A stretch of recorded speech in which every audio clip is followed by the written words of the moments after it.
Electron और proton दो चीजें हैं, बल लगेगा या ना लगेगा, उनके गुणधर्म तो पढ़ लिए अपन ने, तो उसके आगे की यदि बात करें तो उसका कोई ना कोई क्षेत्र होगा, उसके आधार पर यदि अपन देखें तो अपना सबसे पहला जो टॉपिक आता है तो उसमें अपन देखेंगे कि आवेशों के मध्य बल, आवेशों के मध्य बल। और ये बल जो बताया ये किसने बताया? कूलाम नाम के वैज्ञानिक ने। तो अपन क्या बोलते हैं? कूलाम नाम के वैज्ञानिक ने बताया, तो उसको अपन बोलेंगे कूलाम का नियम। आवेशों के मध्य बल मतलब कूलाम का नियम। कूलाम का नियम क्या कहता है कि दो आवेश परस्पर किसी दूरी पर रखे हुए हैं, दो आवेश परस्पर किसी दूरी पर रखे गए हैं, तो उनमें यदि बात करें, एक आवेश ये रहा और ये एक आवेश दूसरा यहां पर है, ठीक है। ये आवेश कितना है? Q1, दूसरा आवेश Q2। इनको जोड़ने वाली रेखा, सीधे जोड़ने वाली रेखा, इनके मध्य दूरी जो ली वो कितनी ले ली मैंने? R। ये Q1 ये Q2, दूरी कितनी ले ली? R। अब आता है यहां पर कि बल कितना लगेगा, आकर्षण की प्रकृति का होगा या प्रतिकर्षण की प्रकृति का होगा, Q1 और Q2। तो नियम के अनुसार, कूलाम नियम के अनुसार, कूलाम नियम के अनुसार अपन बात करें F कौन सा लेना है? कूलाम का। तो कूलाम नियम ने पहला जो पॉइंट बताया, F समानुपाती होता है Q1 Q2 के गुणनफल के। तो उसको यदि मैं बोलूंगा आवेशों के परिमाण के, आवेशों के परिमाण के गुणनफल के समानुपाती, आवेशों के परिमाण के गुणनफल के समानुपाती। तो ये Q1 और ये कितना आ जाएगा? Q2। तो F समानुपाती कितना आ जाएगा? Q1 into Q2। दूसरा जो आएगा अपने पास F जो होता है वो व्युत्क्रमानुपाती होता है R² के, दूरी के वर्ग के व्युत्क्रमानुपाती, दूरी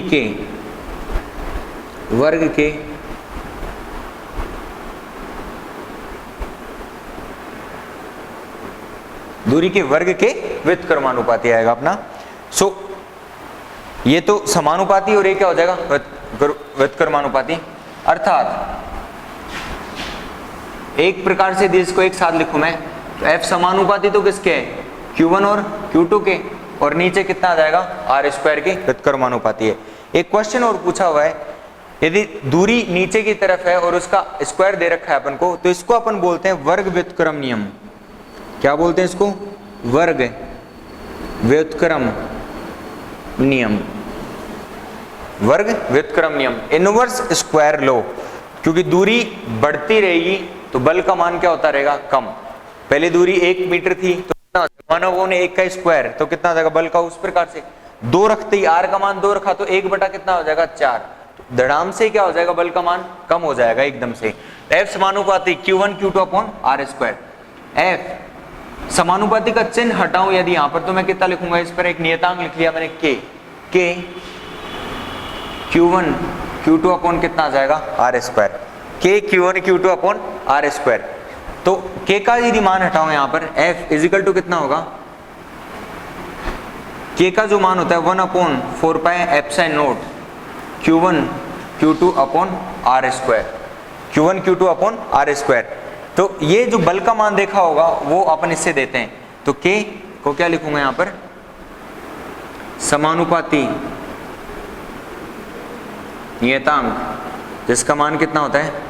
1/4πε0, 1/4πε0। यहां अब ε0 आपको पता नहीं क्या होता है ε0, यहां ε0 जो होता है O बोलते हैं अपन खुले माध्यम, O फॉर ओपन स्पेस, खुले माध्यम की विद्युतशीलता, खुले माध्यम की विद्युतशीलता।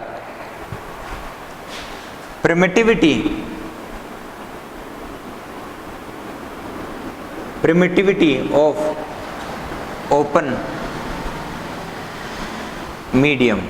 अब ओपन मीडियम में यदि अगर बात करें तो केवल ओपन मीडियम या तो क्या बोलते हैं अपन, या तो वायु या निर्वात, इन दोनों को अपन बोलते हैं ओपन मीडियम, मतलब खुला माध्यम। इन दोनों को अपन क्या बोलेंगे, खुला माध्यम। तो खुले माध्यम की विद्युतशीलता वो किसके बराबर होती है, एप्साइन नोट के बराबर होती है। ठीक है, तो प्रिमिटिविटी ऑफ ओपन मीडियम, इसका जो मान होगा एप्साइन नोट का मान, एप्साइन नोट का यदि मान देखेंगे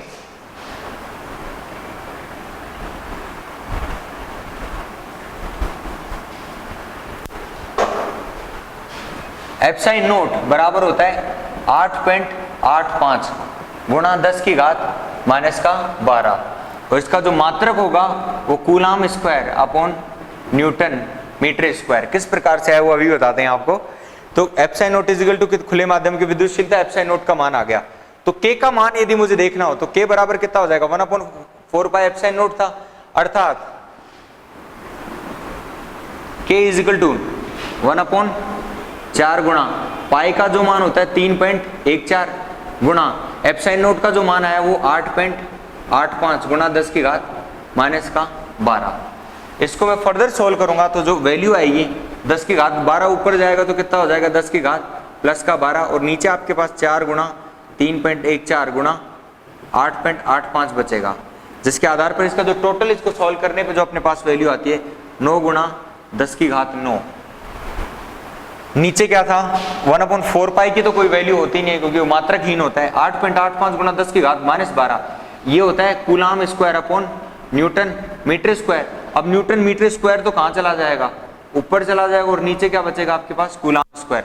तो इसका जो आएगा न्यूटन मीटर स्क्वायर प्रति कूलाम स्क्वायर। तो के की जो वैल्यू आती है अपने पास वो होगा 9 गुणा 10 की घात 9 newton metre square upon coulomb square, ये के की वैल्यू आती है। अब यहां बात करें अपन दूसरा, ये जो मान आएगा ये किसमें, न्यूटन मीटर स्क्वायर ये सब किसमें होते हैं, एसआई पद्धति में। किसमें होंगे, एसआई पद्धति में के का जो मान है। नेक्स्ट स्टेप क्या होगा इसका, यदि कोई माध्यम रखा हो तो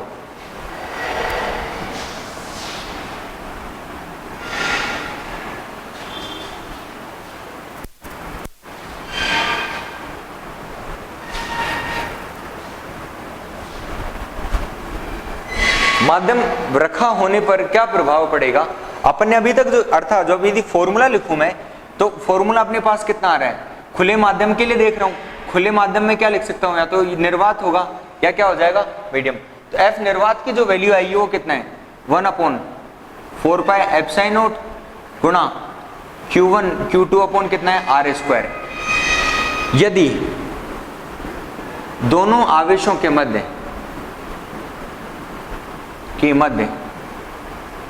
यदि दोनों आवेशों के मध्य कोई माध्यम रखा हुआ हो तो उस सिचुएशन में क्या करेंगे अपन कि कोई क्या रखा हुआ है, माध्यम रखा हुआ है। तो ये Q1 और ये कितना ले लिया Q2, यहां पर कोई ना कोई माध्यम इंसर्ट कर दिया मैंने। अब इनके मध्य जो दूरी है वो कितना है आर है, दूरी अपन ने बदली नहीं। मैंने अभी अभी आपको प्रेरण विधि में उसमें बताया था कि कोई माध्यम इसमें रखूंगा तो माध्यम रखने पर एप्साइन आर का जो मान होगा, एप्साइन आर का जो मान होगा वो क्या होता जाएगा, अलग अलग होगा, जिसके आधार पर मुझे क्या देखना है एफ माध्यम का मान। तो बल जो नया बल वो किसके लिए देखना पड़ेगा, माध्यम के लिए। तो माध्यम के लिए बल देखना पड़ेगा तो 1/4 पाई एप्साइन नोट इंटू कितना हो जाएगा epsilon R, epsilon naught into कितना हो जाएगा एप्साइन आर इंटू कितना हो जाएगा Q1 Q2 upon R square. Epsilon R जो होगा वो किसके लिए, माध्यम जो भी रखा है, लकड़ी का टुकड़ा रखा है, चाहे कांच का टुकड़ा रखा है, या बर्फ रख दी, या फिर लोहे का कोई ड्रम रख दिया, कुछ भी हो सकता है वो, ठीक है, चाहे मार्कर ही रखा हो उसके बीच में दोनों आवेशों के मध्य। तो ये पता चल रहा है कि कुछ ना कुछ रख दिया तो क्या आ गई अपने पास, बाधा आ गई। बाधा आ गई तो अपने पास बल का मान क्या हो जाना चाहिए, स्वाभाविक रूप से सोचने की बात है कि कोई ना कोई चीज रोकने वाली रख रहे हैं, तो बल का मान क्या हो जाएगा, कम होगा। तो सापेक्षिक रूप से इसको देखूं मैं तो एप्साइन आर इंटू कितना होता है epsilon R, epsilon naught into कितना हो जाएगा एप्साइन आर। उसके आधार पर एफ माध्यम बराबर कितना हो जाएगा इस टोटल मान को यदि देखो ये किसके बराबर है, ये पूरा मान किसके बराबर है, एफ निर्वात के बराबर है। तो कितना आ जाएगा एफ निर्वात, और नीचे कितना बच गया, एफ साइन आर बच गया। कितना बचा, एफ साइन आर। तो एफ निर्वात अपन एफ साइन आर का, जो एफ साइन आर का मान यदि अपन को देखना हो तो यदि मैं वज्र गुणा कराऊं यहां पर, तो एफ निर्वात बता एफ माध्यम, इन दोनों का जो अनुपात होता है वो किसके बराबर होता है, एफ साइन आर के बराबर होता है। और एफ साइन आर को यदि अपन बोलें कि जो माध्यम रखा एफ साइन आर, तो एफ साइन एफ निर्वात और एफ माध्यम दोनों किस में होता है, ये भी न्यूटन में होता है बल, और ये भी क्या होता है न्यूटन में। तो न्यूटन से न्यूटन कट गया, अर्थात आपको केवल और केवल क्या मिलेगी, संख्या मिलेगी। आपको क्या मिलेगी, संख्या। जीरो कोई मान नहीं हो सकता एफ साइन आर का, क्योंकि भाग दे रहे हैं अपन, भाग देने पर अपन को जीरो प्राप्त नहीं हो सकता। यदि कोई बल जीरो है तब अपन बात कर सकते हैं और एफ साइन आर का मान कुछ एक्स वाई जी होगा, एक्स वाई। अब एफ साइन आर जो है वो क्या हो जाएगा, वो माध्यम की, अभी पहले भी बताया था आपको कि माध्यम की सापेक्षिक विद्युतशीलता, तो रिलेटिव प्रिमिटिविटी, इसको आर किसके लिए स्टैंड होता है, रिलेटिव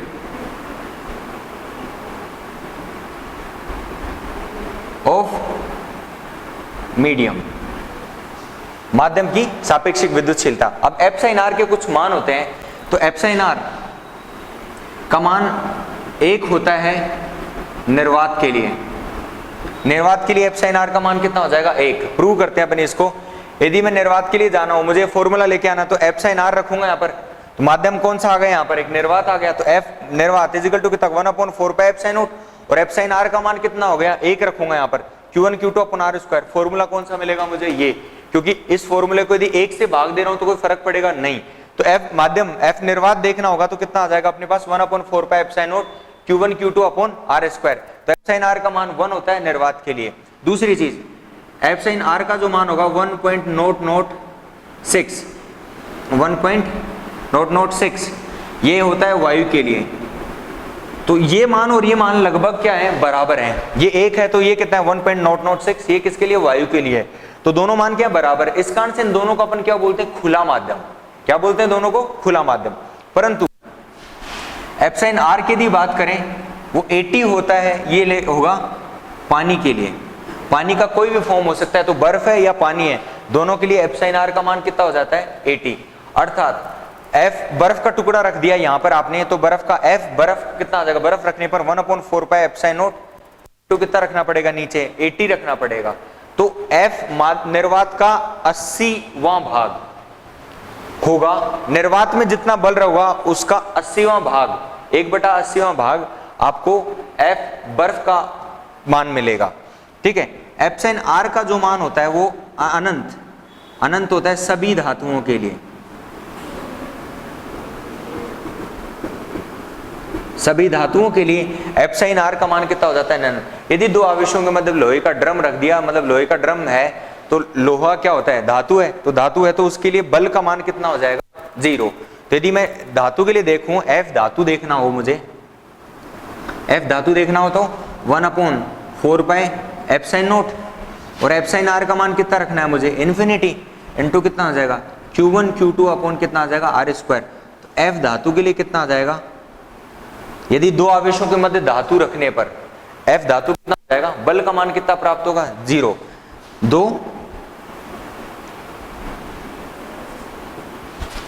दो आवेशों के मध्य धातु